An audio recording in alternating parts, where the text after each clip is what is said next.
pejuang Bawi Karsu.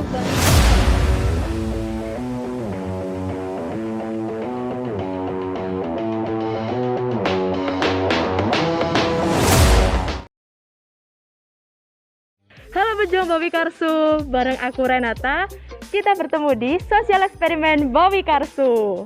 Di sosial eksperimen kali ini, aku bakal ngajak kalian untuk mengetahui sisi pemikiran lain dari siswa-siswi pejuang Bawi Karsu.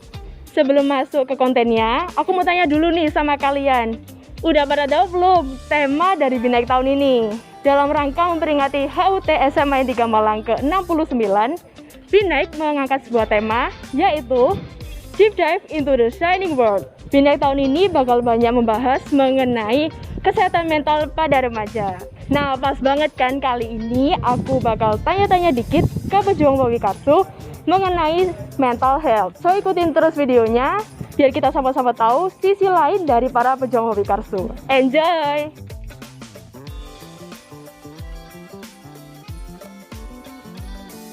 Kalau aku pribadi tuh ada ya, kalau misalnya nilai temanku ini lebih tinggi, misalnya nilainya 95, aku 90, terus aku pikir loh, kok dia bisa sih 95 gitu, sedangkan masa nilaiku 90 gitu. Kadang kayak insecure, kok bisa sih orang-orang nilainya lebih tinggi gitu.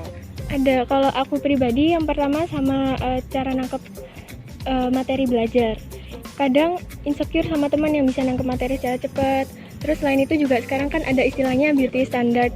Kita selalu pengen terlihat cantik di mata orang-orang kayak gitu-gitu. Ada sih, aku insecure banget kalau misalnya aku sama teman aku punya achievement yang sama, dia bisa tapi aku nggak bisa. Itu insecure banget sih.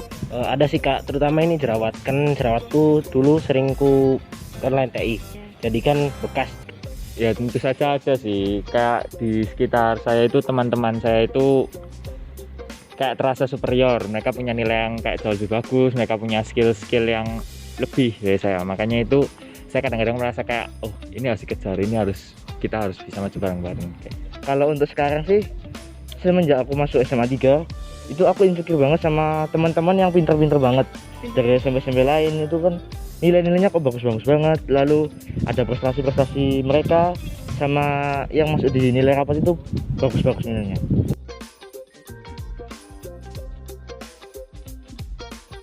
Kalau aku sih lebih ke perkataan ya mungkin.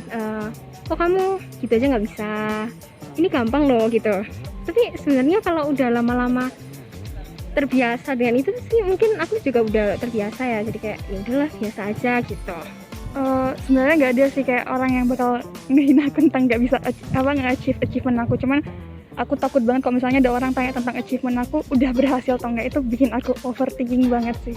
Kalau saya sendiri sih nggak ada sih, tapi kayak merasa sendiri gitu loh. Jadi kayak misalnya pas ngechat dia itu kok nggak on, terus pas kita tanya, lo tadi kamu ngapain? Tadi aku lagi belajar atau lagi belajar ini gitu kan.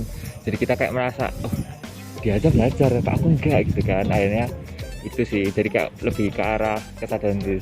Kalau untuk perlakuan sih nggak ada ya, jadi malah kayak teman-teman sama keluarga itu pada nyemangatin semua. Ayo belajar ya bisa. Tapi kalau perkataan itu sama teman-teman dekat itu tentang tinggi badan tadi, kayak ada panggilan bocil, bocah, itu kan meski emang biasanya buat panggilan julukan aja, tapi kalau lagi masa down gitu biasanya kesinggung gitu.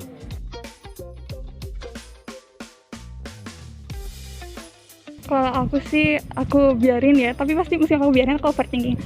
Tapi aku punya prinsip kalau semua orang itu pasti punya peluangnya sendiri untuk nge-achieve achievement itu gitu. Awalnya aku pendam sendiri ya, sabar aja ya wes gitu, tapi nanti aku bisa buktiin aku nanti bisa tinggi olahraga kayak gitu. Jadi kayak berusaha biar bisa mengurangi kekurangan itu tadi.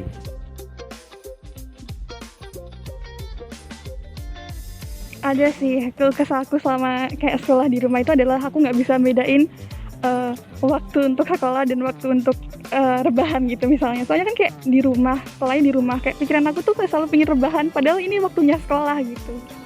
Aku lebih ke misal tugas yang banyak tapi deadline-nya barengan. Kadang juga ada yang deadline-nya tuh hari itu juga, jangka waktunya pendek banget. Jadi kayak gitu itu juga bikin kadang suka ngeluh kayak gitu. Untuk sumpek sih nggak, seru-seru aja. Cuman ya untuk materinya kadang nggak masuk gitu Kak. Ada sih, terutama kalau misalnya untuk pelajaran sendiri itu tentu saja banyak kayak kurang penjelasan dari gurunya. Setelah itu tugasnya juga tidak banyak yang tidak sesuai dengan gurunya.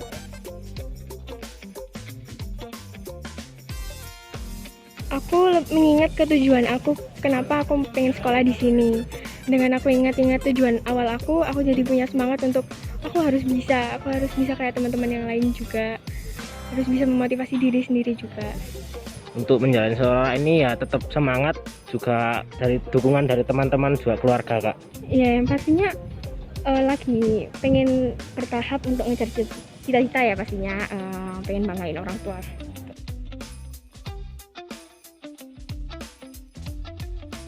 Ya menurutku pesan untuk teman-teman di rumah itu, yang pertama nanggapi masalah COVID ini, ambil posisi positifnya. Untuk sekolah di rumah yang kita punya banyak waktu luang, kembangin bakat kita, lalu kayak segala hal-hal positif, bisa belajar lebih baik lagi, bisa lihat internet, itu kita maksimalin. Selain itu kalau menanggapi insecurity, jadikan hal itu sebagai motivasi untuk kita menjadi lebih baik lagi gitu. Ada, kalau aku, kamu harus keluar dari zona nyaman, soalnya kalau kamu nyaman, kamu tuh nggak bisa berkembang. Jadi selama itu kamu nggak nyaman, artinya itu kamu bagus, soalnya di situ ada tekanan untuk kamu buat berusaha terus keluar dari permasalahan itu. Jadi menurut saya sendiri, pada momen ini itu kan kayak ada, kita itu jadi sering pemalas, jadi kayak pengennya rebahan terus. Nah jadi saya ingin nyampaikan aja sebagai kayak peringatan lah, kalau misalnya apapun yang kamu lakukan sekarang, sekecil apapun, itu bakal ada pengaruhnya berkali-kali lipat di masa depan. Nah, itu tadi merupakan jawaban-jawaban dari narasumber kita. Nah, gimana nih dari kalian sendiri? Apakah ada yang pernah ngalamin ataupun ngerasain hal yang sama kayak mereka? Kalau ada dari kalian yang mungkin lagi sedih ataupun lagi nggak baik-baik aja, jangan berlarut-larut ya. Kita harus kembali semangat untuk memperbaiki keadaan. Cukup sekian dari aku. Semoga tanya jawab kali ini bisa bermanfaat dan berguna bagi mental health kita. Don't forget to stay positive and spread happiness for people around you. Nantikan video-video selanjutnya. See you and bye-bye.